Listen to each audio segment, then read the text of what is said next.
हाय दोस्तों, मेरा नाम बेन है। मैंने सांता क्लॉज को देखा हुआ है। जैसा आप सब सोचते हैं वो वैसा बिल्कुल नहीं है। ये क्रिसमस की पहली रात की बात है, जब मैं अपने बिस्तर पर सोने की कोशिश कर रहा था। मेरी मामा मुझे सुला रही थी और मैं काफ़ी ज़्यादा एक्साइटेड था अपने गिफ्ट के लिए। और वो कह रही थी कि अगर तुम ना सोए तो सांता क्लॉज नहीं आएंगे। और खुशी की वजह से मुझे नींद नहीं आ रही थी। मैं पूरी रात कोशिश करता रहा सोने की, लेकिन नहीं आई।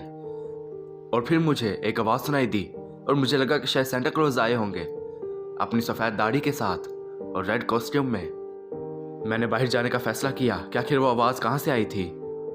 और जैसे ही मैंने अपने पेरेंट्स का रूम देखा तो वो बंद था और मैं काफ़ी ज़्यादा खुश हो गया कि शायद आज सांता क्लॉज वाकई में आए हैं। जैसे ही मैं नीचे सांता को देखने गया, वहाँ पर कोई भी नहीं था, सिर्फ क्रिसमस ट्री चमक रहा था। मैं ये देखकर काफ़ी डर गया, लेकिन कुछ समय बाद वहाँ एक आदमी दिखने लगा। मुझे अपनी आंखों पर यकीन नहीं हो रहा था, क्योंकि वो सच में सांता क्लॉज था। और सांता क्लॉज इधर उधर जाने लगा, लेकिन फिर क्रिसमस ट्री की लाइट रेड में बदल गई, जिससे सांता क्लॉज साफ साफ दिखने लगा। और सांता को देखकर मैंने बुलाने की कोशिश की, हे सांता, हे सांता। और वो आदमी थोड़ा सा मेरी तरफ देखने लगा और सांता की शक्ल देखकर मैं डर गया, क्योंकि वो काफ़ी ज़्यादा डरावना लग रहा था। उसके नुकीले दांत थे और डरावनी आंखें जो कि लाल हो रही थी, और वो अपना बड़ा सा मुंह खोल रहा था।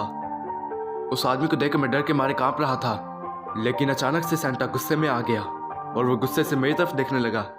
और वो आदमी मेरी तरफ आने की कोशिश करने लगा और वो भाग कर मेरे पीछे आया, लेकिन मैं अपने कमरे में भाग कर चला गया। और उस आदमी ने दरवाज़ा तोड़ने की कोशिश की, लेकिन वो नहीं कर पाया। तो मैंने जैसे ही उसे विंडो से बाहर देखा तो वो विंडो की तरफ आ गया और उसने विंडो खोल दी। मैं ये देखकर डर गया और वो काफ़ी ज़्यादा डरावना लग रहा था और वो मेरी तरफ देखकर हंस रहा था, जैसे वो मुझे ही ढूंढना चाहता हो। लेकिन फिर मेरे पेरेंट्स आ गए और वो सांता क्लॉज विंडो से भाग गया। और सांता के जाते ही मैं अपने पेरेंट्स के पास आ गया और उनके गले लग गया और उन्हें मैंने सब कुछ बता दिया जो मैंने देखा था। और वो खुद सांता को देखकर डर रहे थे और हम सब भागकर क्रिसमस ट्री की तरफ गए। और जैसे हम वहाँ पहुँचे तो वहाँ पर एक गिफ्ट रखा हुआ था जो कि काफ़ी अजीब लग रहा था।